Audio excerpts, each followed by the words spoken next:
हिंदू साम्राज्य दिनोत्सव ऐसे जो हमारे संघ के 6 उत्सव है उनमें से एक उत्सव है हिंदू साम्राज्य दिनोत्सव, जिस दिन शिवाजी का राज्याभिषेक हुआ था और उसे संघ ने अपने 6 उत्सवों में से एक उत्सव बनाया है।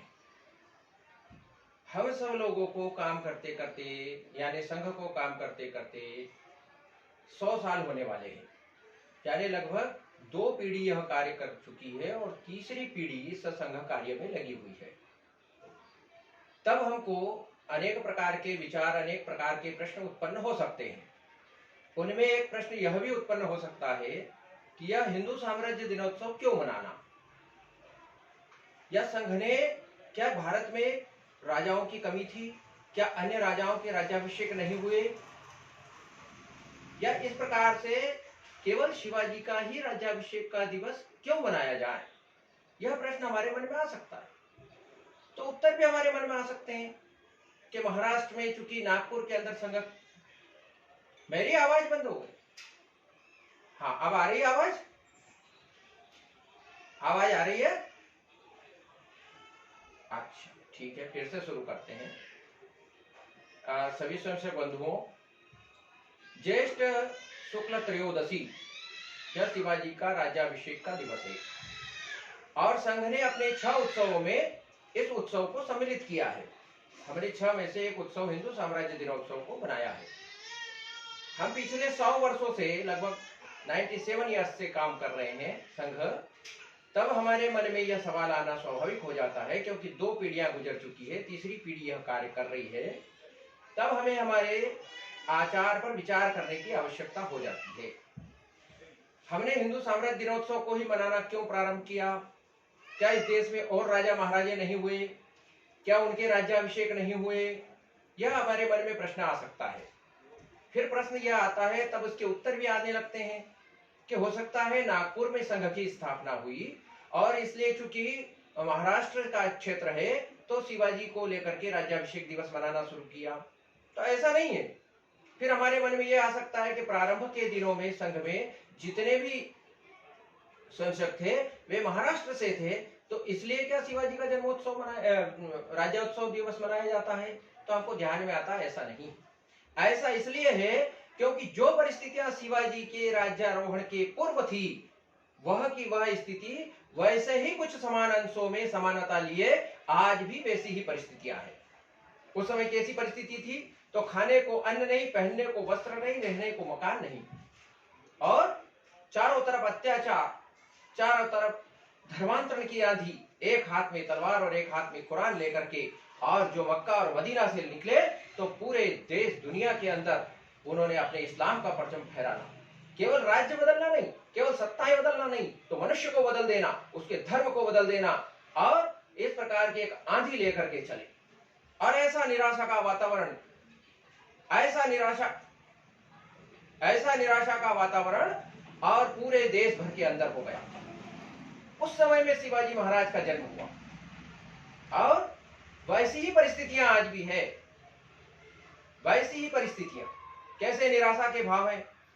आज कहीं पर एक मस्जिद बनना शुरू होती है तो वहां रहने वाला हिंदू ये सोचने लगता है कि अरे अब यहाँ मस्जिद बनने लग गई है, अब हम यहाँ से अपना प्लॉट, अपना मकान बेच करके कहीं दूसरी अच्छी कॉलोनी में चले जाते हैं। यानी पलायन करना। 4 हिंदू खड़े हैं और वह हिंदुत्व की बात कर रहे हैं, राम जन्मभूमि की बात कर रहे हैं, कहीं चौराहे पर चाय की दुकान पर चर्चा कर रहे हैं और इतने में कोई 5वां वहां पर मुसलमान आ जाता है तो वो 4 लोग अपनी बात बदल देते हैं, वो अन्य दिशा में बात करने लग जाते हैं।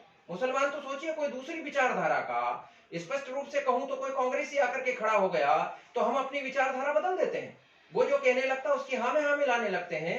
तो इस प्रकार से एक निराशा का वातावरण, आत्मविश्वास शून्यता का वातावरण जो उस समय में था शिवाजी के राज्याभिषेक के पूर्व और आज, ऐसी समानता हमें देखने के लिए मिलती है और इसीलिए हम शिवाजी महाराज का राज्यारोहण दिवस मनाते हैं।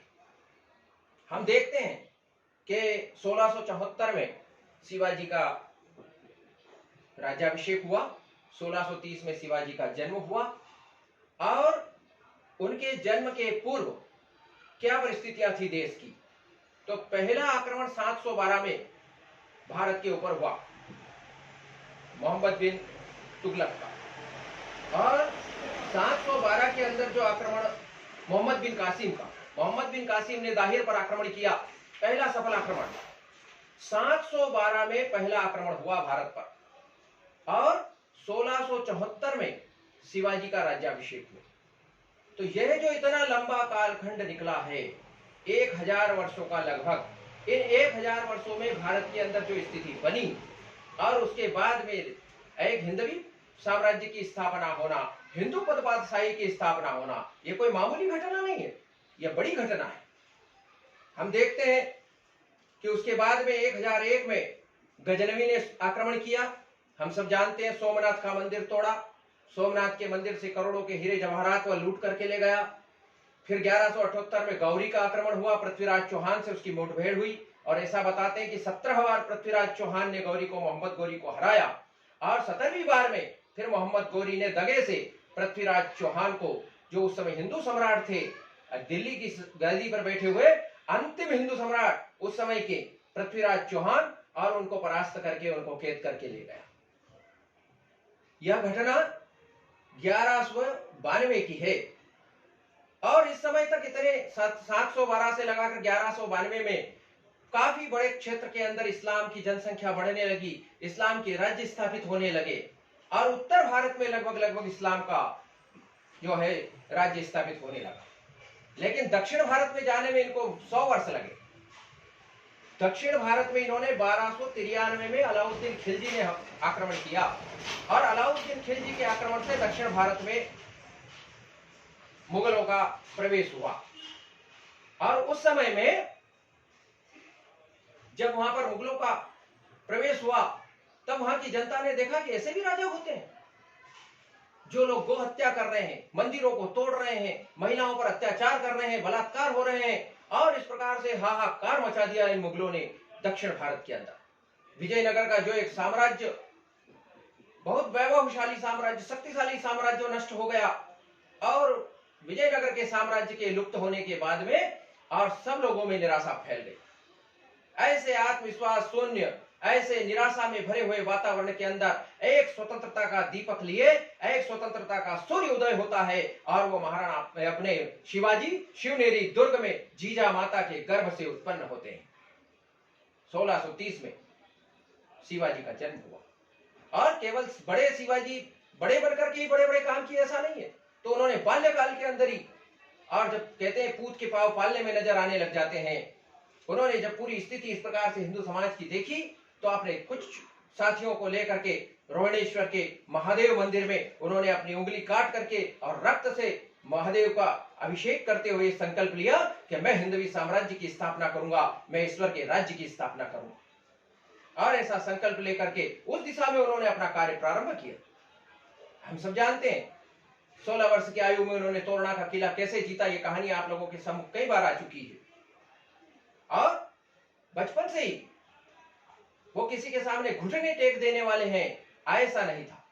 तो शिवाजी महाराज के पिताजी शाहजी भोसले आदिल शाह के यहाँ एक योजना से वहां पर नौकरी करते थे, वहां सूबेदार थे वे, और एक योजना से वहां काम करते थे कि वहां रह करके धीरे धीरे कुछ राजाओं का संगठन करके, कुछ लोगों का, सूबेदारों का और सरदारों का संगठन करके, और धीरे से हमारा स्वतंत्र राज्य स्थापित करेंगे।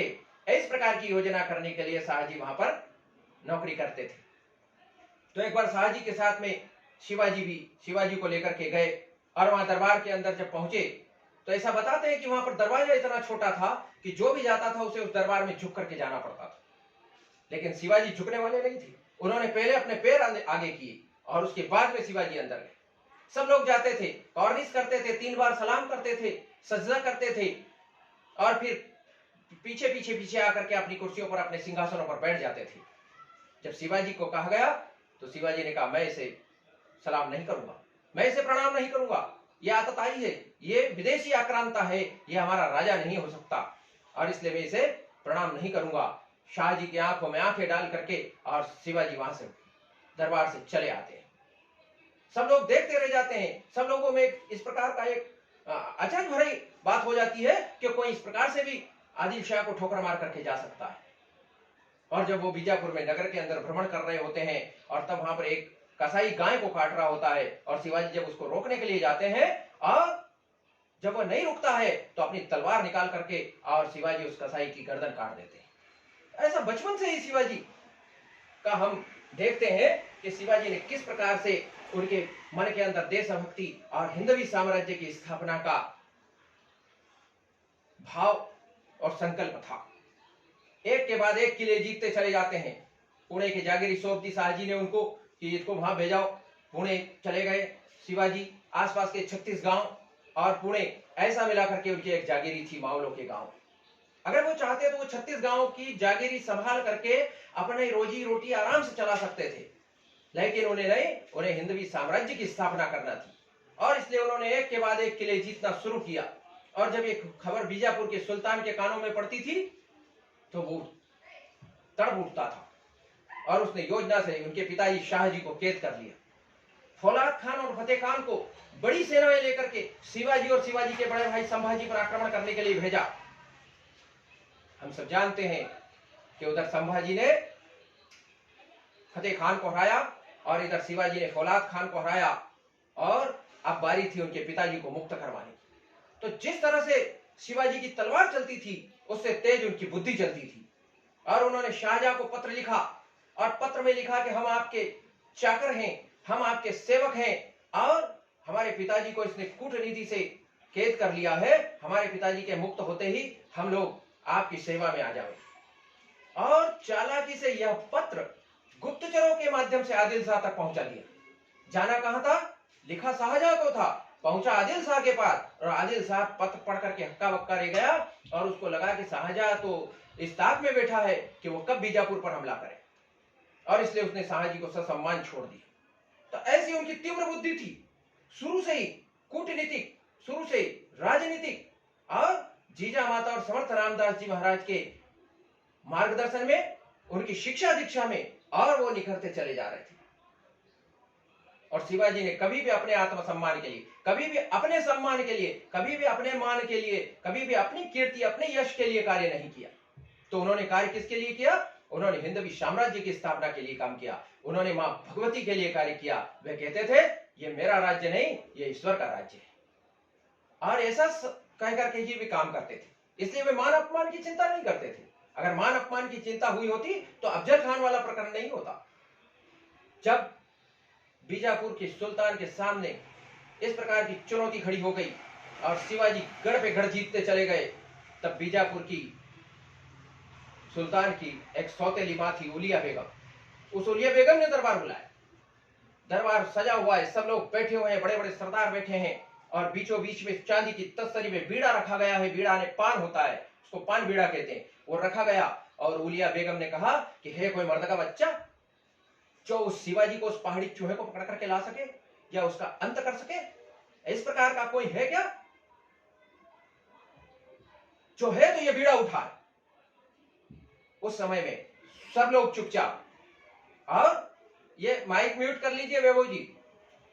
उस समय में अफजल खान नाम का व्यक्ति जो 7-7.5 फुट ऊंचा और ऐसा राक्षस की तरह बलिष्ठ, वो उठता है और उठ करके बीड़ा उठाता है और कहता है कि बेगम, मैं अफजल खान शिवाजी को लेकर के आऊंगा या फिर उसकी कब्र वहीं पर दफन करके आऊंगा।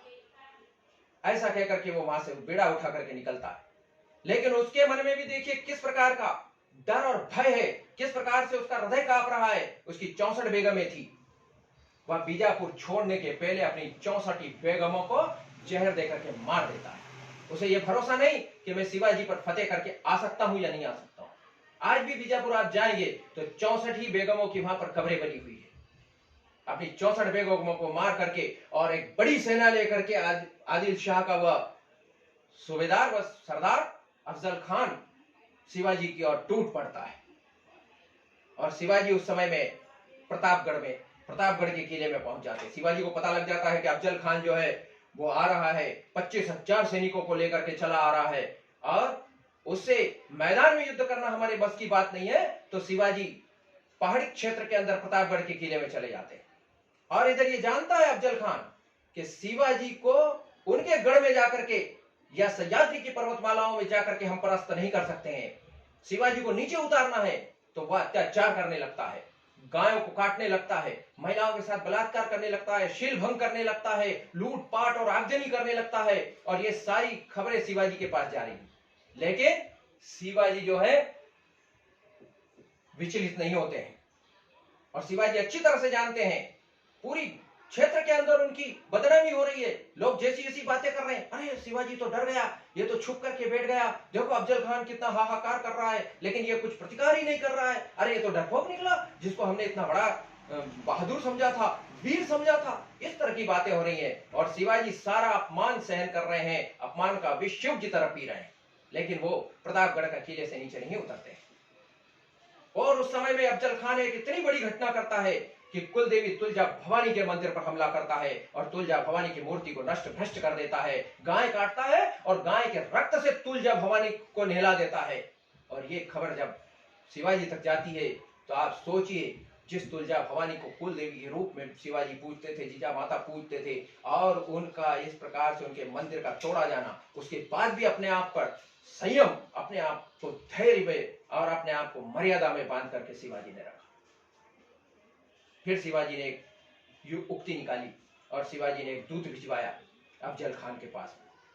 अफजल खान के पास दूत गया और दूत ने बड़ी चालाकी से उसका वर्णन किया। शिवाजी ने कहा है कि आप तो हमारे चाचा समान हैं, आप इतने बलिष्ठ हैं, हम तो छोटे लोग हैं, हम डर गए हैं। शिवाजी डर गया है और वो प्रतापगढ़ के किले से नीचे उतरने को तैयार नहीं है, इसलिए आपसे संधि करना चाहता है, आपसे मिलना चाहता है, आपको मित्र बनाना चाहता है। इस प्रकार की उन्होंने संदेश भिजवाया अफजल खान। फिर दोनों के बीच में मिलना तय हुआ और एक स्थान तय किया गया प्रतापगढ़ के किले के सामने कि यहां पर इस चबूतरे पर अफजल खान और शिवाजी दोनों आपस में मिलेंगे। फिर सारी शर्तें तय की गई और दोनों के पास केवल एक एक अंगरक्षक रहेगा, बाकी अपनी टुकड़ी दूर रहेगी। और इस प्रकार से शिवाजी और अफजल खान का मिलना तय हुआ। दूसरे दिन शिवाजी को अफजल खान से भेंट करना है। ये रात कैसी बीती होगी आप और हम सोच सकते हैं। शिवाजी रात को तुलजा भवानी माँ का पूजन करते हैं, जीजा माता को प्रणाम करते हैं और रात में तुलजा भवानी इन पर प्रसन्न होती है और अपनी भवानी तलवार शिवाजी को भेंट करती है। शिवाजी आत्मविश्वास से लबरेज है, अपने सारे सरदारों को मिलाकर बिठा करके बात करते हैं और सब लोग अपनी अपनी सेना की टुकड़ियां लेकर के और नीचे पहाड़ी क्षेत्र के अंदर सब छुप जाते हैं। इधर सवेरा होता है, सूर्योदय हुआ, चिड़ियों ने चहकना शुरू किया। शिवाजी ने स्नान ध्यान किया, तुलजा भवानी को प्रणाम किया, जीजा माता को प्रणाम किया और अपने शरीर के ऊपर लोहे के वस्त्र पहने, ऊपर से अपने कपड़े पहने, माथे पर टोपा लगाया, शिरस्त्राण जिसको कहते हैं वह पहना, उसके ऊपर अपना टोपा पहना और इस प्रकार से सारे शरीर को उन्होंने सुरक्षित करके और हाथों में बाघ नख लिए और शिवाजी महाराज वहां से निकल पड़ते हैं। उधर से अफजल खान आ रहा है। अफजल खान और उसके साथ में सैयद मुंडा था। हम सब जानते हैं उस समय का ऐसा तलवारबाज था, ऐसा तलवारबाज था जो जिसके सामने कोई नहीं टिक सकता। और शिवाजी के साथ में जीवमाला था। शिवाजी ने कहा, देख तुझे मुझे नहीं देखना है, अफजल खान को नहीं देखना है, लेकिन हमारी ओर बढ़ती हुई तलवार, हमारी ओर बढ़ते हुए अस्त्र, उन पर तुम्हें ध्यान रखना है। शिवाजी और अफजल खान का मिलना तय हुआ। दोनों आए आमने सामने। अफजल खान ऐसा प्रतीत करता है जैसे वो दोस्ती का हाथ बढ़ा रहा हो, आओ शिवा गले लग जाओ, हम आपको इसी दिन की प्रतीक्षा कर रहे थे। वो 7 साढ़े 7 फुट का, शिवाजी 5 सवा 5 फुट के, उसकी बॉडी, उसका शरीर, उसका वरिष्ठ और शिवाजी का शरीर। उसने कहा इसको तो हम गले लगा करके और चूर चूर कर दूंगा। ऐसा भाव लिए वह शिवाजी की ओर बढ़ता है और शिवाजी को कहता है, आओ शिवा गले लगो। और जैसे वो गले लगता है, शिवाजी को अपने बलिष्ठ भुजाओं से वह दबोचने की कोशिश करता है, लेकिन उसी समय में शिवाजी ने हाथ में जो बाघ नख पहन रखे थे, उनसे मानो जैसे नरसिंह ने हिरण्यकश्यप को चीर दिया था, ऐसा उसके छाती के अंदर वो बाघ नख घुसेड़ते हैं और सारी अतड़ियां बाहर निकाल देते हैं। और उसी समय दगा दगा इस प्रकार से चिल्लाता है। सैयद मुंडा आगे बढ़ने लगता है तो जीवमाला अपनी तलवार से उसकी गर्दन काट देते हैं और उसी समय में वहां पर दोनों के बीच में थोड़ी सी झड़प होती है और अफजल खान का सर कलम कर देते हैं शिवाजी, और वो सर अपनी तलवार के ऊपर रख करके और ऐसा ऊंचा हाथ करके जब किले के ऊपर चढ़ते हैं और चारों तरफ पता लगता है तो सारी सेनाएं जो सरदार लेकर के उन पहाड़ी क्षेत्र के अंदर छुपे हुए थे वे आक्रमण कर देते हैं और ऐसा युद्ध होता है और वहां से सब अफजल खान का सर्वनाश हो जाता है। और जिस तुलजा भवानी का मंदिर इसने तोड़ा था, जिसने गायों को काटा था, उसका ऐसा प्रतिशोध लिया जाता है और शिवाजी महाराज अपनी माँ जीजाबाई को एक तोहफा भेजते हैं। क्या था वो? तो वो अफजल खान का सर भेंट करते हैं कि माँ, इसने हमको हमारी कुलदेवी को का मंदिर नष्ट किया था, हमने इसकी गर्दन कलम कर दी। बिना मान अपमान की चिंता किए कि लोग क्या कहते हैं, लोग किस प्रकार से करते हैं, ऐसा मान अपमान की चिंता न करते हुए केवल हिंदवी साम्राज्य के लिए, इस मातृभूमि के लिए लड़ना, यही उनका उद्देश्य था और नीति भी यही थी। उन्होंने भले कहा कि मैं अफजल खान तुमसे डर गया हूं, मैं तुमसे मिलना चाहता हूं, दोस्ती करना चाहता हूं। लोग कहते हैं अफजल खान से झूठ बोले। शिवाजी ने दगा किया।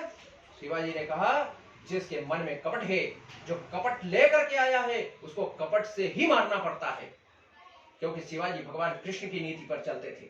दुश्मन जहां मिले, जैसा मिले, जिस स्थिति में मिले, उसे समाप्त कर देने में भला है। यह धर्म युद्ध बहुत हुआ कि हम पीठ पर वार नहीं करेंगे, हम रात में वार नहीं करेंगे, हम सोते हुए पर वार नहीं करेंगे। दुश्मन सब कुछ करता चला जाएगा, दुश्मन हमको हर प्रकार से मारता चला जाएगा और हम हमारी धर्म और संविधान की दुहाई देते रहेंगे। शिवाजी ने कृष्ण नीति को अपनाया और दुश्मन को जहां जैसे जैसे मिले वैसे काट दो, जैसे मिले उसको समाप्त कर दो। इस प्रकार की शिवाजी महाराज की नीति थी। और जब अफजल खान की मौत की खबर बीजापुर के सुल्तान के पास पहुंचती है और वो परेशान हो जाता है और फिर सिद्दी जौहर को कहता है 70,000 की सेना लेकर के तुम जाओ और शिवाजी को समूल नष्ट कर दो। सिद्दी जौहर वहां से निकलता है 70,000 सैनिक लेकर के, जैसे समंदर चला आ रहा हो ऐसी सेना लेकर के वो आगे बढ़ता है। और उसी समय में शिवाजी पन्हालगढ़ के किले में है और ये सिद्दी जौहर अपनी 70,000 की सेना लेकर के पन्हालगढ़ को घेर लेता है, घेरा बंदी कर देता है। शिवाजी अंदर है, पन्हालगढ़ के किले में ऊंचाई पर है या नीचे, चारों तरफ से घेरा बंदी करके, और शिवाजी इसका इंतजार करते हैं कि बरसात की ऋतु आएगी तो हो सकता कुछ घेरा ढीला पड़ेगा और जब ढीला पड़ेगा तो हम यहां से निकल लेंगे या इससे हम निपट लेंगे। लेकिन बरसात का मौसम भी शुरू हो जाता है और उस बरसात के मौसम में भी किसी प्रकार का घेरा ढीला नहीं पड़ता है। तब शिवाजी महाराज के गुप्तचर काम आते हैं।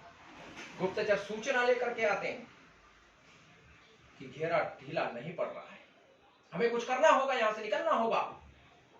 तब शिवाजी के मन में एक उक्ति आती है और शिवाजी की तरह ही दिखने वाला हूबहू वैसी कद काठी चलना, और उसका नाम भी शिवा।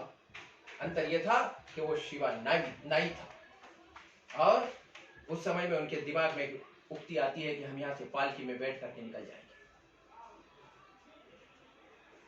और समाचार पहुंचाया जाता है सिद्दी जौहर के पास में उसे उलझाने के लिए कि आपके घेरा डालने से हम लोग पस्त हो गए हैं, हम लोग परेशान हो गए हैं और अब हम लोगों से लड़ने की ताकत नहीं रही है, इसलिए कल सुबह ही मैं आपसे मिलने वाला हूं और अपने जीते हुए सारे किले, सारे दुर्ग मैं आपके सुपुर्द करने वाला।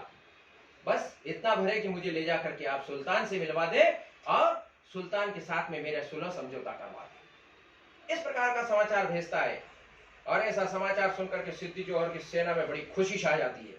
खुश हो जाते हैं कि देखो बिना लड़े ही जो है शिवाजी ने हार मान ली और शिवाजी हमारी हार स्वीकार करके हमारी शरणागति में आ रहा है।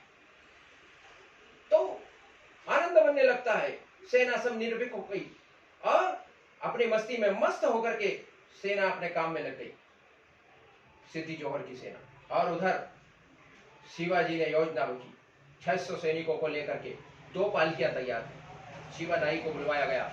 शिवा से शिवाजी ने कहा कि आज स्वराज्य के लिए तुम्हारी आवश्यकता है। शिवा नाई कहता है कि मेरी आवश्यकता है और मैं स्वराज्य के काम आ सकता हूं, ये कितनी बड़ी बात है, कितनी बड़ी बात है मेरे लिए, मुझे क्या करना होगा? शिवाजी ने कहा तुझे नकली शिवा बनना होगा। शिवा नाई कहता है, अरे वाह, ये कितनी बड़ी बात है मेरे लिए कि स्वयं शिवाजी कह रहे हैं कि तुझे शिवाजी बनना पड़ेगा। मैं बनने के लिए तैयार, मैं ये कार्य करने के लिए तैयार हूं। शिवाजी उसको फिर कहते हैं, देख इसमें बड़ा संकट है। उसने कहा, हाँ मुझे पता है, मुझे पता है, आपके कपड़े पहनना पड़ेंगे, आपके टोपी पहनना पड़ेगी, आपका ये सारे धारण करना पड़ेंगे, और मैं दुश्मन की सेना में जाऊंगा, दुश्मन की छावनी में घुसूंगा, और दुश्मन मुझ पर तलवार से वार करेगा और मेरा प्राण उत्सर्ग हो जाएगा, मैं मर जाऊंगा, मैं अपना बलिदान दे दूंगा, यही होगा ना। शिवाजी कहते हैं, फिर सोच। वो कहता, मैंने सोच लिया। शिवाजी उसे अपने कपड़े पहनाते हैं, अपनी कंठमाला उसे पहनाते हैं, कान के कुंडल उसे पहनाते हैं, और शिवाजी उसको गले लगाते हैं। और गले लगाते शिवाजी की आंखों से आंसू आ जाते हैं, उसकी पीठ पर कुछ आंसू गिरते हैं। तो शिवा नाई कहता है, अरे, वो धक्का देता शिवाजी और कहता, अरे आपकी आंखों में आंसू। शिवाजी कहते हैं, देख हमारा तो रोज ही मौत से सामना होता है, तेरे पत्नी है, बच्चे हैं, तो एक बार और सोच। शिवा नाई कहता है, महाराज मरने के बाद तो बहुत लोग रोते हैं, लेकिन मरने से पहले मेरा राजा मेरे लिए रो रहा है, इससे बड़ा और पुण्य का क्या काम हो सकता है। मैं इस 7 जन्म के पुण्य उदय हो गए हैं, और इससे बड़ी बात मेरे लिए कुछ हो नहीं सकती, मैं तैयार हूं। शिवाजी उसको गले लगाते हैं, तो पालकियां तैयार की जाती है। दोनों पालकियां वहां से रवाना होती है। बाजी प्रभुदेव पांडे साथ में 600 सैनिकों को लेकर के, और पालकियां वहां से निकल पड़ती है। बरसात हो रही है, काली अंधेरी रात है, और इधर सेना अपनी मस्ती में मस्त है। गिरधारी जी फोन ये म्यूट कर लीजिए। इधर सेना अपनी मस्ती में मस्त है, और दोनों पालकियां वहां से लेकर के निकलते हैं। उसी समय में बिजली का चमकना होता है, और उस बिजली की चमक में सैनिक देख लेते हैं कि कुछ पालकियां जा रही है, कुछ सैनिक जा रहे हैं। और ऐसा देख करके वो तत्काल सिद्धि जौहर के पास जाकर के सूचना करते हैं कि अरे उधर से कुछ पालकियां जा रही हैं और कुछ सैनिक उनके पीछे पीछे चले जा रहे हैं, और लगता है शिवाजी यहां से निकल गए। सिद्धि जौहर उसी समय सिद्धि मसूद को बुलाता है, और सिद्धि मसूद से कहता है कि जाओ अपने घोड़े लेकर के जाओ और उनका पीछा करो, और उन्हें पकड़ करके लेकर के आओ। इधर पालकियां लेकर के भरी बरसात में, कीचड़ में, पैर कीचड़ में सने हुए हैं, ऊपर से बरसात हो रही है, भागते चले जा रहे हैं पैदल, और इधर पीछे से वो घुड़सवार सैनिकों को लेकर के चला आता है। उसी समय में फिर शिवाजी उस शिवा नाई को गले लगाते हैं और कहते हैं, अब वक्त आ गया है, अब वक्त आ गया है। शिवा नाई कहता है, आप चिंता मत करो, मैं आपका सर झुकने नहीं दूंगा, ये मेरा संकल्प है। और वह अपनी पालकी में बैठ करके दूसरी दिशा में चला जाता है। शिवाजी दूसरी दिशा में चले जाते हैं, और वह जो पीछे से सिद्धि मसूद आ रहा था, वह शिवा नाई का पीछा करने लगता है। थोड़ी देर में उनको पकड़ लेता है, और पकड़ करके बड़ी खुशी मनाता है कि देखो, जिसे कोई नहीं पकड़ पाया उसे मैं पकड़ करके ले जा रहा हूं, कितनी बड़ी बात है। सिद्धि जौहर के सामने ले जाते हैं। सिद्धि जौहर से कहते हैं कि ये शिवा को मैं गिरफ्तार करके लाया हूं, अरेस्ट करके लाया हूं। सिद्धि जौहर भी बड़ा प्रसन्न होता है, बड़ा खुश होता है। बोले, भागने की कोशिश कर रहे थे, भाग रहे थे? शिवाजी शिवा नाई कहता, हाँ कोशिश कर रहे थे भागने की। क्या कर लेते भाग करके? बोले, साहब हम डर गए थे, अब हमारे पास कोई रास्ता नहीं बचा था, इसलिए भाग रहे थे। ऐसी बातों में उलझाता है वह, और ऐसी बातों में वो 20-25 मिनट तक उलझा करके रखता है। और तब तक उधर शिवाजी अपने 300 सैनिकों को लेकर के, 600 सैनिकों को लेकर के वहां से आगे बढ़ रहे हैं, भागते चले जा रहे हैं। कीचड़ में कांटे लग रहे हैं पैरों में, और वो भागते चले जा रहे हैं। उनको 52 किलोमीटर दूर जाना है विशालगढ़ के किले में। 52 किलोमीटर था विशालगढ़ का किला, और 52 किलोमीटर की यात्रा तय करनी थी।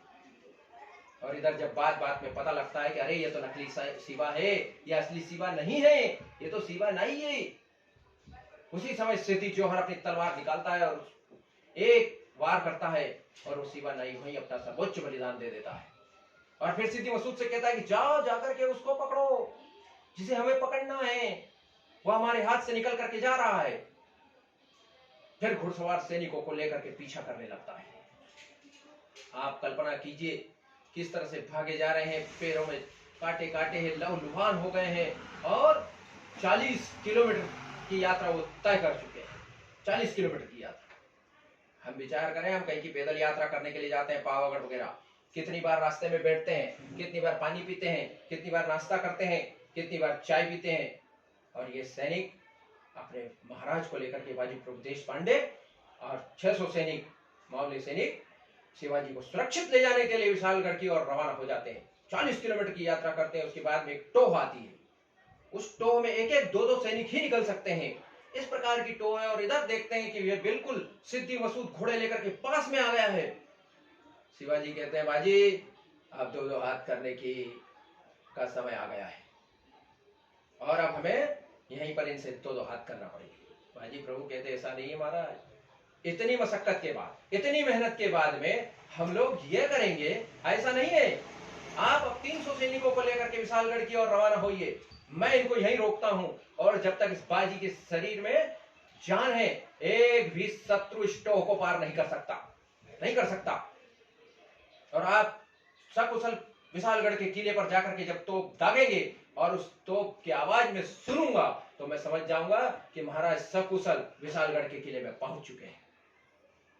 मित्रों, शिवाजी कहते हैं कि क्या कर रहे हो? अभी अभी मैं शिवा नाई का बलिदान करके आ रहा हूं, जिनके साथ में मैंने बचपन से खेला कूदा बड़ा हुआ, जिनसे हमारे मन मिले हुए हैं, जो हमारे इतने अच्छे मित्र हैं, उनको मैं ऐसे एक एक करके मौत के सुपुर्द करते चला जा रहा हूं।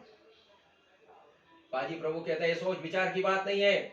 आप हैं तो हिंदवी साम्राज्य है, आप हैं तो भगवती का राज्य है, आप यहां से तत्काल निकल जाएंगे। 300 सैनिक लेकर के शिवाजी विशालगढ़ की ओर रवाना होते हैं और इधर सिद्धि मसूद आ जाता है। सिद्धि मसूद से युद्ध शुरू होता है। इधर 300 सैनिक, उधर 3000 सैनिक लेकर के आया है सिद्धि मसूद। दोनों के बीच में घमासान युद्ध हो रहा है। दोनों हाथ में तलवार लेकर के बाजी प्रभु देशपांडे जैसे आंख का गुब्बारा चलता हो इस तरह से चल रहे हैं और गाजर मूली की तरह मुगलों को काटे जा रहे हैं। 12 किलोमीटर की यात्रा बची थी। 40 किलोमीटर यात्रा कर चुके थे, 12 किलोमीटर की यात्रा बची थी, 7 घंटे हो जाते हैं। अब आप लोगों के मन में यह विचार आता होगा कि 12 किलोमीटर की यात्रा करने में 7 घंटे क्यों लगे? तो विशालगढ़ का किला शिवाजी के कब्जे में नहीं था। जसवंत राव और सूर्यराव दो हिंदू सरदार थे, लेकिन वह आदिल शाही की सूबेदारी करते थे।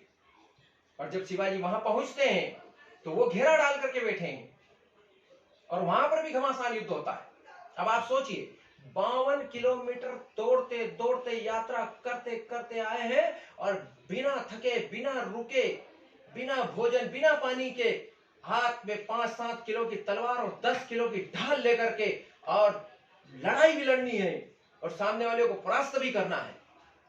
विशालगढ़ के किले में दोनों भाइयों को हरा देते हैं और शिवाजी महाराज उस किले के अंदर प्रवेश करते हैं। इधर बाजी प्रभु देशपांडे लड़ रहे हैं, सारे सैनिक लड़ रहे हैं। 30-30, 40-40 सैनिक घायल होते हैं, वो पीछे आ जाते हैं, दूसरे सैनिक आते हैं, आपस में घमासान युद्ध चल रहा है। 3000 सैनिकों से 300 सैनिक लड़ रहे हैं और बाजी प्रभु देशपांडे एक 2 क्षण के लिए मूर्छित होते हैं, 2 क्षण के लिए। और जैसे ही खड़े होते हैं तो पूछते हैं, तोप की आवाज आई क्या? सैनिक गर्दन हिला देता है और बाजी प्रभु देशपांडे उसी समय दोनों तलवार लेकर फिर रणभूमि में चलते हैं और क्या काटे जा रहे हैं। उधर शिवाजी के मन में तड़पन है, वो तत्काल किले के अंदर प्रवेश करते ही कहते हैं, तोप दागो। वहां से तोप दागी जाती है विशालगढ़ के किले से, ताड़ ताड़ ताड़ तोप की आवाज होती है और इधर बाजी प्रभु देशपांडे के कानों में तोप की आवाज गुंजायमान होती है। बाजी प्रभु ने कहा था, जब तक तोप न गाजी नहीं मरेगा बाजी। जैसे तोप की आवाज आती है, ऐसा लगता है जैसे प्राण कानों में आकर के रुक गए थे। बाजी प्रभु देशपांडे का शरीर ठंडा होकर के वहीं गिर पड़ता है। उधर शिवाजी तोप की गर्जना करते हैं और कहते हैं, बाजी मैं कुशल पहुंच रहा हूं, तू जैसा है वैसा चल दिया। बाजी प्रभु देशपांडे अपना अंतिम और सर्वोच्च बलिदान वहां पर दे देते हैं। जो सैनिक बचे थे बाजी प्रभु देशपांडे की देह को उठाते हैं और विशालगढ़ के किले की ओर भागते हैं। उनको सकुशल विशालगढ़ की किले की ओर उनकी देह को ले जाना है। वो सिद्दी मसूद बाद में विशालगढ़ के किले पर हमला करता है और वहां पर भी एक युद्ध होता है, सिद्दी मसूद को भागना पड़ता है। ऐसे ऐसे लोग शिवाजी ने तैयार किए, जिन्होंने हिंदवी साम्राज्य के लिए, जिन्होंने अपना कुछ नहीं, मेरा कुछ नहीं, जो कुछ है मेरे देश का है, जो कुछ है माँ भगवती का है, जो कुछ है भारत माता का है, और ऐसा सोच करके जो काम करते हैं, ऐसे ऐसे लोग तैयार किए। पर हम देखते हैं 52 किलोमीटर की दौड़ लगाई उन्होंने। हमारे देश में मैराथन दौड़े होती है, आज भी जिस घाटी पर यह युद्ध हुआ था उस घाटी का नाम पावन खिंड हो गया। पावन माने पवित्र, खिंड माने घाटी, पवित्र घाटी उसका नाम हो गया उस दिन से। और आज भी अगर हम वहां जाते हैं और श्रद्धा से वहां के पत्थर को उठाकर कान से लगाएंगे तो हर हर महादेव का शब्द गूंजता है। वहां की माटी को आज भी हम पानी में डालते हैं तो माउलों के रक्त की खुशबू से आती है। मैराथन दौड़े होती है देश के अंदर। एक कोई ग्रीस के अंदर एक धावक दौड़ा था 41 किलोमीटर, कोई सैनिक दौड़ा था, और वो 41 किलोमीटर दौड़ा तो उसकी याद में पूरी दुनिया भर में कुछ भी होता है, आयोजन फायोजन होते रहते हैं, तो यहाँ मैराथन दौड़, वहां मैराथन दौड़ रखी जाए। हम पावन खिंड दौड़ भी कर सकते हैं। यह पावन खिंड दौड़ जिसमें 52 किलोमीटर दौड़े, वो 41 किलोमीटर दौड़ा। ये रात में दौड़े, कीचड़ में दौड़े, भर बरसात में दौड़े, वो दिन में दौड़ा, अच्छी सड़क पर दौड़ा, और उसके पीछे सैनिक या मौत नहीं थी। यहाँ पर तो रात का अंधेरा था और मौत से सामना था, लहूलुहान हो गए थे। ऐसा कोई सैनिक नहीं था जिसके शरीर के ऊपर 70-80 घाव न रहे हो। वो दिन में दौड़ा, वो रात में दौड़े, वो अच्छे मौसम में दौड़े, ये बरसात के मौसम में दौड़े, घुटनों तक कीचड़ में दौड़े, वो सुंदर सड़क पर दौड़ा, और 41 किलोमीटर दौड़ने के बाद वो हार्ट अटैक से मारा गया, और ये अपनी मातृभूमि के लिए लड़ते हुए शहीद हुए। तो क्या हम पावन खिंड दौड़ नहीं कर सकते? हुई है कई जगह। आज से जब भी कोई दौड़ का आयोजन रखेंगे तो मैराथन दौड़ नहीं, पावन खिंड दौड़, और उसमें ये विचार जाना चाहिए कि कैसे बाजी प्रभु देश पांडे ने अपना बलिदान दिया हिंदवी साम्राज्य के लिए।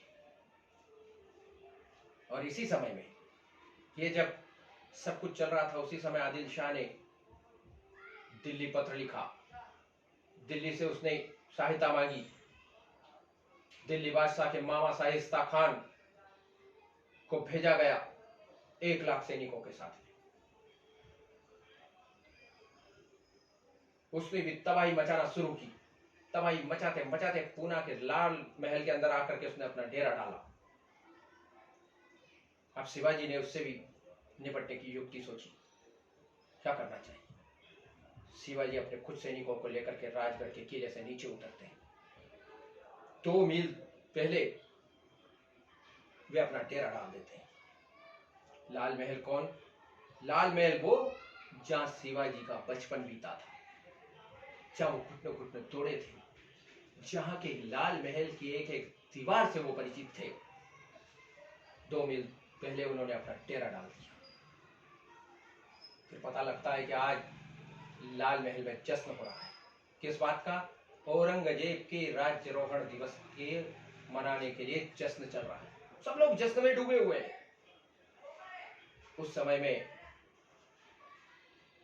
शिवाजी महाराज के आगे एक छोटा सा दल, शिवाजी महाराज के साथ कुछ घुड़सवार, और बेधड़क छावनी की ओर जा रहे हैं। उनसे पूछा जाता है, कौन हो, किधर जा रहे हो? अरे हम गश्ती दल के हैं, हमारा समय समाप्त हो गया, हमारी पारी चेंज हो गई है, इसलिए हम लोग जा रहे हैं, हमारे स्थान पर दूसरे लोग आ रहे हैं अपनी ड्यूटी करने के लिए। ऐसे निर्भरता से जब जवाब देते हैं तो सैनिक कहते जाओ, और ऐसे करके छावनी में प्रवेश कर जाते हैं। और वहां से शिवाजी पिछले दरवाजे से लाल महल के अंदर प्रवेश कर जाते हैं, और लाल महल में प्रवेश करते हैं, रसोई घर से होते हुए जनाना खाना में पहुंचते हैं। और उस समय में शाइस्ता खान तक पहुंचने के लिए उन्हें एक छोटी सी दीवार को तोड़ना था, और वो दीवार तोड़ते हैं तो आवाज होती है, और जब आवाज होती है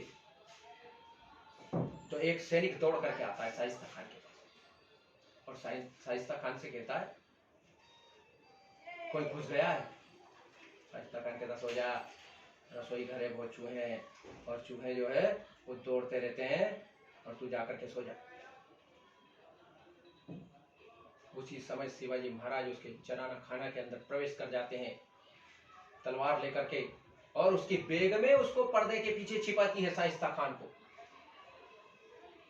और वहां से खिड़की कूद करके भागने लगता। शिवाजी ने अपनी भवानी चलाते हैं, और ये उसका सौभाग्य था शाइस्ता खान का कि उसकी गर्दन उस भवानी तलवार के सामने नहीं आती है, बल्कि उसकी 3 उंगलियां कट जाती है और शाइस्ता खान वहां से भागता है। शिवाजी महाराज सकुशल वहां से वापस अपने निकल जाते हैं। उनके घोड़े तैयार है यथा स्थान पर, और बैठ करके फिर अपने दुर्ग की और अपने गढ़ की ओर निकल जाते हैं। पूरी हाहाकार मच जाती है पूरी छावनी में। लोग क्यों रहे, उसके पास तो कोई जादू है, कोई महान आत्मा है, भूत पिशाच है, कोई दैविक आत्मा है। देखो 1,00,000 सैनिकों की छावनी में घुस करके चला है, जिसको हम पहाड़ी चूहा कहते थे, जिसको हम कहते थे कि पहाड़ पहाड़ पर दौड़ता रहता है, छिप करके वार करता है। आज देखो हमारे 1,00,000 सैनिकों के बीच से अंदर घुस गया, शाइस्ता खान पर हमला कर दिया उसने। और शिवाजी महाराज वहां से निकल करके सिंहगढ़ पहुंच जाते हैं। इस प्रकार से शिवाजी महाराज का शौर्य, इस प्रकार से उनकी युक्ति, इस प्रकार से उनकी चतुराई और इस प्रकार से उनकी वीरता हमें प्रेरणा देती है, कई प्रकार से प्रेरणा देती है। आगे का हम देखेंगे तो जब आगरा के किले में उन्हें कैद कर लिया गया था, मिर्जा राजा जयसिंह को भेजा औरंगजेब ने हमला करने के लिए, और शिवाजी ने उसे समझाया कि आप इतने बड़े अच्छे व्यक्ति हैं। 3 घंटे मिर्जा राजा जयसिंह शंकर भगवान की पूजा करते थे। उनका व्यक्तिगत जीवन तो बहुत अच्छा था, लेकिन राष्ट्रीय चरित्र बिल्कुल अच्छा नहीं था। अरे जो गौ प्रतिपालक थे, जो अपने धर्म के रक्षक थे, ऐसे शिवाजी पर हमला करने के लिए, ऐसे शिवाजी को पकड़ करके औरंगजेब को सौंपने के लिए मिर्जा राजा जयसिंह चले आए। शिवाजी ने उनसे युद्ध करना उचित नहीं समझा। और हम सब जानते हैं पुरंदर की संधि हुई, और उस पुरंदर की संधि में मिर्जा राजा जयसिंह ने अपने हाथ में बेलपत्र, तुलसी पत्र और गंगा जल लेकर के कसम खाई, और शिवाजी ने कहा कि मुझे आप औरंगजेब से मिलवाइए। दोनों के बीच में पुरंदर की संधि हुई। शिवाजी आगरा पहुंचे, उनके साथ संभाजी भी है। रास्ते भर में हिंदू समाज उनका स्वागत कर रहा है। यह भी एक उनकी नीति थी कि कैसे दक्षिण भारत से निकल करके ठेठ उत्तर भारत के अंदर जाया जाए, और रास्ते भर के अंदर जन जागृति हुई। हिंदू समाज उठ करके खड़ा हुआ, वहां गए, और हम सब लोग जानते हैं कि जैसे औरंगजेब बड़ा चतुर, चालाक, धूर्त और मूर्ख भी था, वह शिवाजी महाराज को कैद करवा देता है। शिवाजी महाराज और संभाजी दोनों को कैद करके जेल में डाल दिया जाता है। शिवाजी महाराज फिर वहां अपना दिमाग चलाते हैं। उनकी बुद्धि तीव्र थी और वह चमकती है, और सबसे पहले वो कहते हैं कि मेरे साथ आए हुए इन 4,000 सैनिकों को वापस भेज दिया जाए। औरंगजेब बड़ा खुश हो जाता, वाह क्या बढ़िया आदमी है, क्या बढ़िया आदमी है, अपने साथ आए हुए सैनिकों को भी वापस भेज रहा है। उन सैनिकों को सकुशल वहां से वापस रवाना कर दिया दक्षिण में, और शिवाजी महाराज और संभाजी जेल के अंदर है। शिवाजी बीमार होने का नाटक करते हैं कि शिवाजी महाराज की तबीयत खराब हो रही है, स्वास्थ्य गिरता चला जा रहा है, और स्वास्थ्य ठीक हो या ना हो, मोक्ष में मिले, तो ऐसी स्थिति में मैं दान धर्म करना चाहता हूं, मैं मिठाइयां बांटना चाहता हूं, मैं फल फूल बांटना चाहता हूं। और इसलिए प्रतिदिन उनके कमरे से, जेल का जो उनका बैरक था, वहां से प्रतिदिन ऐसे टोकने भर भर करके मिठाइयां और फल वगैरह बाहर जाने लगे। रोज का एक क्रम बन गया, रोज का क्रम बन गया। उनकी चाकरी में एक हीरोजी नाम के युवक थे, और एक 16 साल का मदारी मेहतरा, वो उनके पैर दबाता था। रोज इस प्रकार से टोकनियां जाने लगी। एक दिन मौका देख करके शिवाजी महाराज उस टोकनी के अंदर बैठ, एक दूसरी टोकनी में संभाजी बैठ गए, ऊपर से फ्रूट सजा किए गए, और उन दोनों टोकनियों को वहां से रवाना किया गया। और वहां उस समय में फौलाद खान वो वहां पर तैनात था, नंगी तलवार लेकर के। और उसने पूछा क्या है? बोले मिठाइयां और फल दान के लिए जा रही, और रोज ही जाती थी, रोज का क्रम बन चुका था। तो वो कहता जाने दो, उसने टोकरियों को खोल करके नहीं देखा, जाने दो। इधर अंदर हीरोजी शिवाजी के बिस्तर पर सो गए, शाही अंगूठी उन्होंने धारण कर ली, और वह पूरा कंबल ओढ़ करके सो गए, हाथ बाहर है, शाही अंगूठी दिख रही है। फौलाद आकर के देखता है, देख करके चला जाता है, हाँ ठीक है, शिवाजी अंदर ही है, शिवाजी अंदर ही है। 24 घंटे सोए रहता है, 24 घंटे तक। और वो मदारी मेहतर उनके पैर दबा रहा है। 24 घंटे के बाद में वह धीरे से निकल लेता है। बाद में हीरो जी भी वहां पर उस बिस्तर के ऊपर अपने तकिए वगैरह को इस तरह से जमा करके और उसके ऊपर कंबल उठा करके कि ऐसा लगे कि ये शिवाजी यहीं पर सोए हुए हैं, ऐसा जता करके वह भी धीरे से मौका दे करके निकल लेता है। और औरंगजेब ने जिस प्रकार से आदेश किया था कि शिवाजी का सर कलम कर दिया जाएगा, वो दिन आ गया। शिवाजी को लेने के लिए गए, देखते हैं बड़ा सन्नाटा है। क्या हो गया? अरे शिवा मर तो नहीं गया? बीमार था, मर तो नहीं गया? और जैसे ही वो कंबल हटा करके देखते हैं तो उसमें उनको जो है शिवाजी के स्थान पर वहां पर तकिया और रजाई देखने के लिए मिलती है। ऐसी स्थिति में वो देखते रह जाते हैं, उनके शरीर में काटो तो खून नहीं, ये परिस्थितियां हो गई। और ये खबर जब औरंगजेब तक पहुंचती है तो औरंगजेब भी हक्का बक्का रह जाता है। और शिवाजी वहां से दक्षिण की ओर नहीं जाते हैं, शिवाजी उत्तर में काशी की ओर जाते हैं। और काशी में जाकर के वहां से अपना वेश बदल करके और उत्तर की यात्रा करते करते वह धीरे से दक्षिण पहुंच जाते हैं। और यह स्थिति बनती है दक्षिण में जाकर के कि वहां पर उनका जैसे इंतजार हो रहा। जैसे शिवाजी दक्षिण पहुंचते हैं, अपने राज्य में पहुंचते हैं, सब लोग उनको अपना राजा स्वीकार करके फिर से उनके ध्वज के नीचे आकर के सब लोग लड़ने के लिए तैयार हो जाते हैं। और जो धन औरंगजेब ने लूटा था वह धन वापस लेकर के और किले वापस लेकर के वो अपने राज्य की स्थापना करते हैं। 1674 का दिन आता है। कुछ लोगों का कहना पड़ा कि अभी राज्याभिषेक नहीं हुआ, हम शिवाजी को राजा नहीं मानते। तब काशी के आचार्य गंगाभट्ट जी को बुलाया जाता है। 2-3 दिन का उत्सव होता है। कई राजा महाराजे आते हैं और सब प्रकार से शिवाजी महाराज का राज्याभिषेक किया जाता है। सुंदर सजाया जाता है।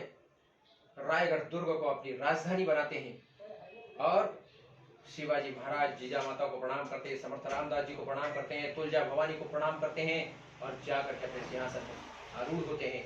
और उन्हें छत्र, स्वर्ण छत्र और राज चिन्ह भेंट किया जाता है और उस दिन से छत्रपति शिवाजी महाराज हो जाते हैं। 1674 में शिवाजी महाराज का राज्याभिषेक। हम देखते हैं शिवाजी महाराज कहते थे कि केवल एक नेता, एक सत्ता समाज का भाग्य नहीं बदल सकती। कोई भी सत्ता समाज का भाग्य नहीं बदल सकती, कैसी भी सत्ता आ जाए। इसके लिए समाज को संगठित करना होता है, समाज बलिष्ठ करना होता है, समाज को ताकतवर होना पड़ता है। और इसलिए शिवाजी महाराज के सरदारों में हम देखते हैं 18 पगड़ी, 18 पगड़ जाति, माने उनके जो 18 सरदार थे 18 तरह की पगड़ी पहनते थे, माने 18 जातियों के लोग थे। समरसता का जो एक भाव होता है, वह समरसता का भाव लेकर के शिवाजी महाराज ने समाज का संगठन किया था और स्वराज पर प्राण देने वाले खड़े किए। कैसे कैसे लोग खड़े किए हमने पहले भी देखा 2-3 प्रसंग में। और ऐसे ही यशाजी कंक थे। एक बार कुतुब शाह से मिलने के लिए चले गए शिवाजी, तो कहता क्या कितने सैनिक है तुम्हारे पास, हाथी घोड़े हैं कि नहीं है? हाथी है। शिवाजी कहते हैं कहाँ है? मेरे पीछे खड़े। पीछे कौन खड़े थे? मावले सैनिक खड़े थे। उसे मालूम था कुतुब को कि शिवाजी के पास में हाथी नहीं। अच्छा, ये हाथियों से लड़ेंगे? दूसरे दिन गोलकुंडा के मैदान के अंदर ऐसे खूंखार हाथी को लाया जाता है और कहा जाता है शिवाजी से कि बताओ तुम्हारा कौन व्यक्ति है जो इससे लड़ सकता है, भिड़ सकता है, लाओ।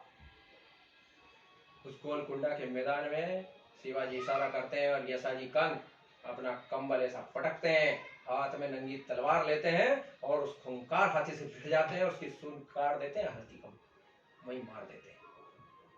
तो ऐसा शिवाजी के एक इशारे पर अपने प्राण न्यौछावर करने वाले लोग शिवाजी ने खड़े किए। और वो कैसे खड़े हुए? तो शिवाजी आदेश नहीं देते थे, शिवाजी स्वयं आगे चल करके काम करते थे। शिवाजी ने खुद अपना जीवन इस प्रकार का बनाया था, उनका चाल चरित्र इस प्रकार से उन्होंने निर्माण किया था कि उसके पीछे अपने आप लोग अपना प्राण उत्सर्ग करने के लिए खड़े हो जाते थे। तो शिवाजी महाराज केवल एक राजा नहीं थे, एक विचार थे, एक क्रांति थे।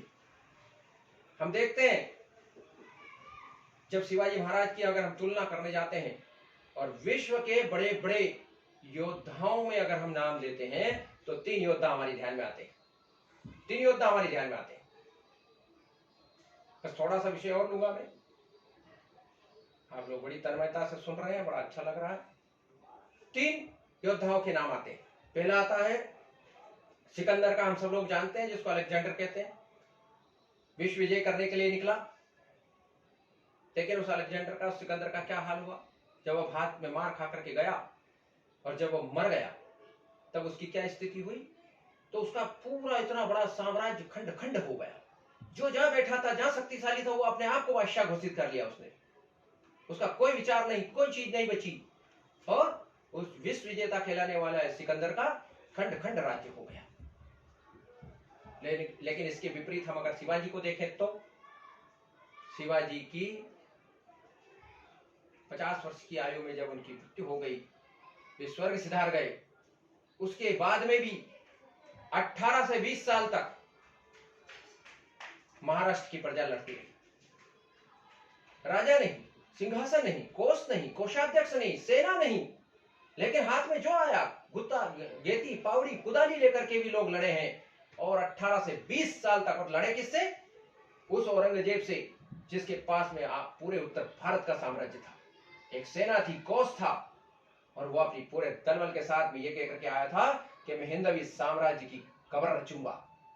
लेकिन इतिहास जानता है, शिवाजी के स्वर्ग सिधारने के बाद भी वहां की प्रजा 18 साल तक लड़ी, और जो औरंगजेब ये दंभ भरता था कि मैं हिंदवी साम्राज्य की कब्र रचूंगा, उस औरंगजेब की कब्र उसी महाराष्ट्र में रची गई।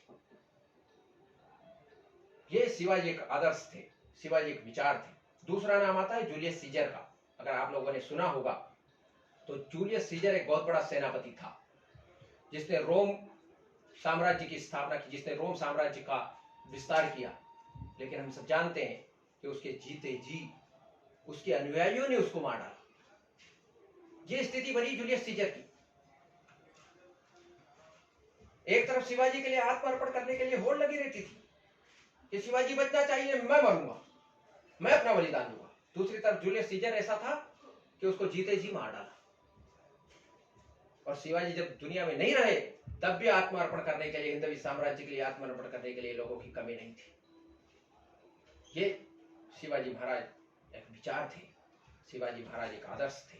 और शिवाजी महाराज केवल महाराज नहीं, केवल एक व्यक्ति नहीं, केवल एक राजा नहीं, तो वो एक बहुत बड़ा आदर्शवाद थे। तीसरा नाम आता है Napoleon, Napoleon Bonaparte.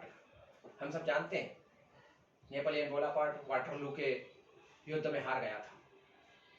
Shivaji Agra में हार गए थे। नेपोलियन को भी कैद कर लिया गया था, शिवाजी को भी आगरा के अंदर कैद कर लिया गया था। अंतर देखना, इधर नेपोलियन को हारने के बाद जब अंदर किया गया तो जनता ने हाथ जोड़े और कहा बहुत अच्छा हुआ, इसको जो है शत्रु के हाथ में लग गया। ये अगर रहता तो पता नहीं क्या क्या करता। उसका कोई चाल नहीं, कोई चरित्र नहीं, कोई किसी प्रकार का आदर्श नहीं। ये तो अपना वंश का और अपने ही राजा महाराजाओं, अपने वंशवाद को बढ़ाने की नीति में लगा हुआ था। ऐसा सोच करके नेपोलियन से सब लोगों ने हाथ झटक ली। लेकिन दूसरी ओर शिवाजी आगरा के किले से जब मुक्त होकर के आते हैं तो जैसे सब लोग उनका स्वागत कर रहे हैं, सब लोग उनके छत्र के नीचे खड़े हो गए हैं और सब लोग कंधे से कंधा मिला करके फिर से हिंदवी साम्राज्य की स्थापना करने के लिए भिड़ जाते हैं। ऐसा नहीं कि शिवाजी महाराज को आगरा में कैद कर लिया, अब क्या होगा, अब क्या होगा, अब तो कोई बचा ही नहीं है, तो हम लोगों को भी शरणागति हो जाना चाहिए। ऐसा नहीं, उन्होंने इस प्रकार के लोग खड़े किए, इस प्रकार का समाज खड़ा किया था। और इसलिए वो कहते थे कि ये हिंदू साम्राज्य मेरा नहीं है, भगवती की इच्छा है, भगवती की इच्छा है हिंदू साम्राज्य खड़ा हो। एक और पत्र में वो लिखते हैं कि ये धर्म का राज्य है, शिव का राज्य नहीं है, धर्म का राज्य है। और ऐसे ही वो एक चंद्रराव मौर्य सरदार थे। चंद्रराव मौर्य बड़े शक्तिशाली सरदार थे। शिवाजी ने उनसे कहा था कि आओ मिलकर के लड़ते हैं, मिलकर के लड़े, इन यवनों का नाश कर देंगे। लेकिन वो चंद्रराव मौर्य कहता है कि राजा, ये खिताब, उसको सुल्तान ने राजा का खिताब दे रखा था। किसी एक सेरेमनी में, किसी एक समारोह के अंदर उसको राजा का खिताब दे दिया तो बड़े वो हो गए कि हमको राजा का खिताब दे रखा है, हमें राजा का खिताब दे रखा है। तो शिवाजी क्या कहते हैं उसको, हमें यह राज्य श्री शंभू ने दिया हुआ है, माने मेरा कुछ नहीं है, ईश्वर का है, ये ईश्वरीय कार्य है। और उन्हें राज्य का तनिक भी लालच नहीं। एक बार की घटना है कि समर्थ रामदास जी जब आए और समर्थ रामदास जी ने उनसे भिक्षा मांगी तो उन्होंने उनकी झोली में एक चिट्ठी डाल दी। रामदास जी सोचने लगे चिट्ठी में क्या लिखा हुआ होगा। जब उन्होंने चिट्ठी खोल करके देखी तो उसमें लिखा है कि मेरा संपूर्ण राज्य में आपको बैठ करता हूं। समर्थ रामदास जी ने कहा नहीं, मैं तो सन्यासी हूं, मैं राज्य लेकर के क्या करूंगा। माने इतने परिश्रम से, इतने बलिदानों के बाद, इतने संघर्षों के बाद जो राज्य खड़ा किया वो उन्होंने एक झटके में एक सन्यासी की झोली में डाल दिया। तो रामदास जी कहते मैं लेकर के क्या करूंगा, मैं सन्यासी हूं। शिवाजी कहते मैं तो दान दे चुका हूं, मैं वापस ले नहीं सकता। दोनों में होड़ लगी है। हमारे यहाँ कोई म्युनिसिपालिटी का चुनाव जीत जाता, नगर पालिका का चुनाव जीत जाता और इस्तीफा देने के लिए कहा जाए तो क्या स्थिति बनती है। यहाँ दोनों कह रहे हैं मुझे राज्य नहीं चाहिए, वो कहता मुझे राज्य नहीं चाहिए। तब समर्थ रामदास जी कहते हैं कि ये राज्य तुम्हारा है भी नहीं, ये ईश्वरीय राज्य है और परम पूज्य भगवा ध्वज को ही तुम अपना राजा मान करके और इनके छत्र के नीचे तुम यह राज्य संचालित करो, यह मेरा आदेश। तो किस प्रकार का तनिक भी, किसी प्रकार का भी उनको राज्य का लालच नहीं। एक बार संत तुकाराम जी के सत्संग में चले गए तो संत तुकाराम जी के साथ में 8-10 लोग भजन कीर्तन करते थे। शिवाजी भी भजन कीर्तन करने लगे और ये स्थिति आ गई तो उन्होंने कहा कि मैं नहीं जाऊंगा, मैं आपकी शरणागति में रहूंगा, मैं भी ये भजन कीर्तन करूंगा, अपनी आध्यात्मिक उन्नति करूंगा। माने जो इतने परिश्रम के बाद में साम्राज्य खड़ा किया वो साम्राज्य का सुख नहीं भोगना, मैं तो सन्यासी हो जाऊंगा। तब संत तुकाराम जी ने उनको राजधर्म का उपदेश दिया और वो राजधर्म का उपदेश सुन करके फिर शिवाजी महाराज गए। माने उनके मन में तनिक भी किसी प्रकार का लोभ नहीं, लालच नहीं, सत्ता नहीं, कुर्सी नहीं, मान नहीं, सम्मान नहीं, किसी प्रकार का लालच नहीं। इसलिए शिवाजी एक विचार है। शिवाजी महाराज ने अपने समाज को सशक्त करने के लिए उत्तर भारत से पहलवान बुलवाए, मल्लशालाएं चलवाई, सब लोगों को सैनिक शिक्षा दी और सबसे बड़ा काम जो उन्होंने किया वो ये किया कि जितने मुसलमान बन गए थे उन लोगों को उस समय में अगर घर वापसी करना चाहे तो घर वापसी की अनुमति नहीं थी। आज भी नहीं है, आज भी बहुत लोग विचार करने लग जाते हैं। लेकिन उस समय नेताजी पालकर जो बड़े सरदार थे, किसी कारण से भटक गए थे, मुसलमान बन गए थे, वो जब वापस लौटे तो शिवाजी महाराज ने उनका शुद्धिकरण करके उनको ससम्मान गले से लगाया। ऐसे ही बजाजी निम्बालकर, वो एक स्त्री के लालच में पड़कर के मुसलमान हो गए थे, उनको भी वापस उन्होंने हिंदू बनाया। उन्होंने कहा ये वन में नहीं चलेगा, ये एक तरफ से जाना जाना नहीं चलेगा, उधर से वापसी भी होना चाहिए। और केवल हिंदू नहीं बनाया तो उनको अपने परिवार की लड़कियां दे करके रिश्ता भी बनाया और उनको सम्मान भी दिया। उनको स्वभाषा का गौरव था, इसलिए उन्होंने सबसे पहला काम किया कि आप लोग विद्वानों की बैठक बुलाई और कहा जितने फारसी के, जितने उर्दू के शब्द चल रहे हैं ना, इन सबको हटाया जाए और सारे राज व्यवहार में संस्कृत के शब्द लाए जाए। और विद्वानों की सभा में ऐसा तय हुआ और राज व्यवहार कोश इस प्रकार की एक पुस्तक बनी।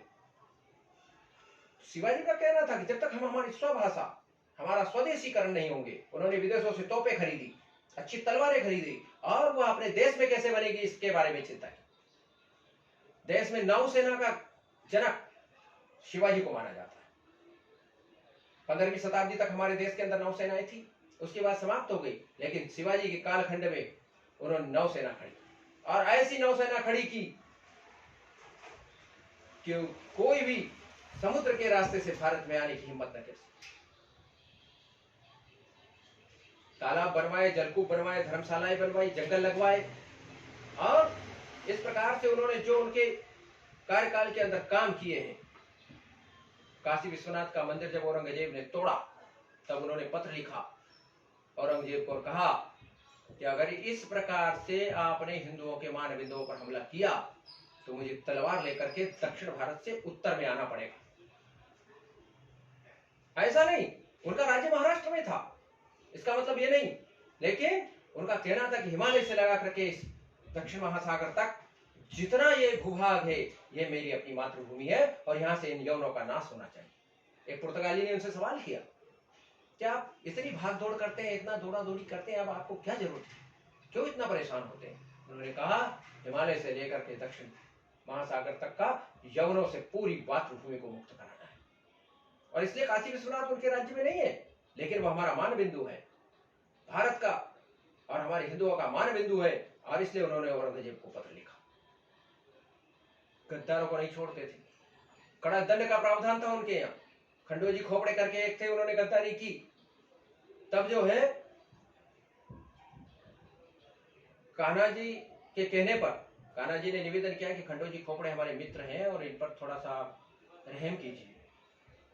शिवाजी ने उनके हाथ और पैर कटवा दिए और कान्हा जी से कहा, कान्हा जी, इसने जिन पैरों से चल करके और जिन हाथों से गद्दारी की है, मैंने उन्हें कटवा दिए और तुम्हारी बात भी रख ली, तुम्हारी मित्रता की लाज भी रख ली, मैंने इसकी गर्दन नहीं काटी। तो इस प्रकार से कठोर दंड का प्रावधान था। फिर अष्टप्रधान मंडल बनाया था उन्होंने। अष्टप्रधान मंडल अर्थात मंत्रिमंडल, मंत्री परिषद। उनकी कितनी अच्छी, कितनी दूरगामी सोच थी। और अष्टप्रधान मंडल में क्या होते थे पता है आपको? पेशवा। पेशवा माने प्रधानमंत्री। प्रधानमंत्री के पद पर पेशवा, वो राजा के पद में सेकंड नंबर की पोजीशन पर पेशवा हुआ करता था। अमात्य होता था, जिसे आज की भाषा में हम वित्त मंत्री कह सकते हैं। और मंत्री होते थे जो राजा के निजी कार्यक्रमों को देखते थे।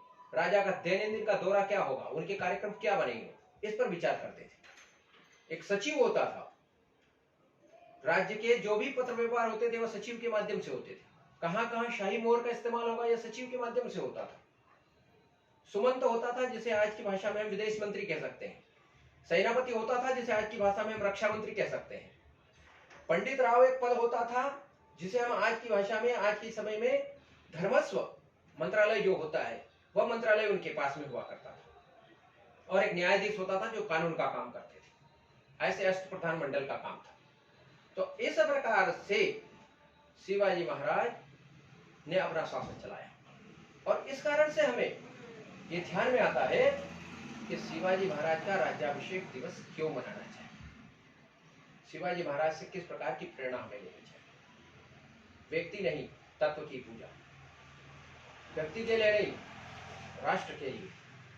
और मेरा अपना बिल्कुल कुछ भी नहीं, मेरा मान नहीं, मेरा अपमान नहीं, मेरा अपना राज्य नहीं, मेरा अपना कोई नहीं, मेरा लाभ नहीं, मेरी हानि नहीं, केवल इस राष्ट्र के लिए जीना है। और इस राष्ट्र के लिए ही हमें लड़ना है। और इस राष्ट्र के लिए ही हमें अपने प्राण तक भी उत्सर्ग करना पड़े तो करना है। ये शिवाजी महाराज के आदर्श से, विचारों से हमें बहुत बड़ी सीख मिलती है। और आज हिंदू साम्राज्य दिनोत्सव के शुभ अवसर पर शिवाजी महाराज के संदर्भ में जो कुछ मेरी अल्प बुद्धि से मैं आप लोगों के सामने ये 4 शब्द रख पाया हूं, और इतना कहते हुए मैं अपनी बात को विराम देता हूं।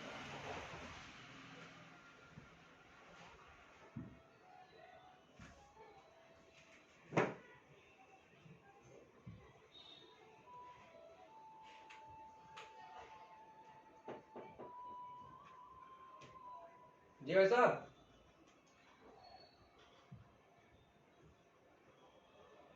शांति पाठ हैं?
सर्वे सन्तु निरामया।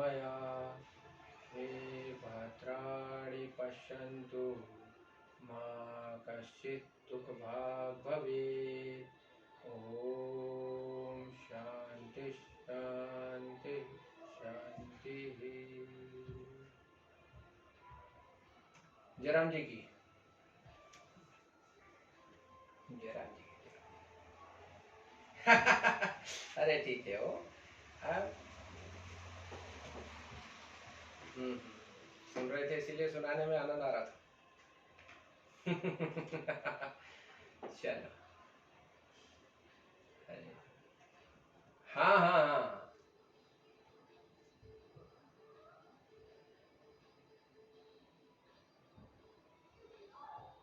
अरे वाह, मैंने दोनों तरफ लाभ ले रहे थे ये। चलो चलो चलो बढ़िया।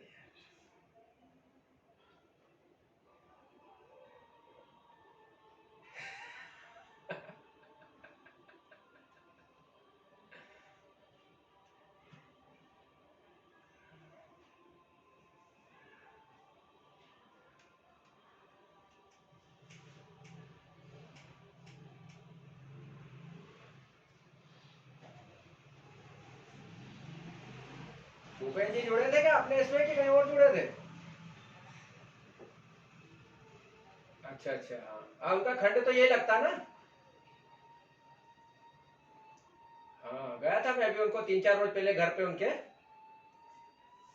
अमोदिया।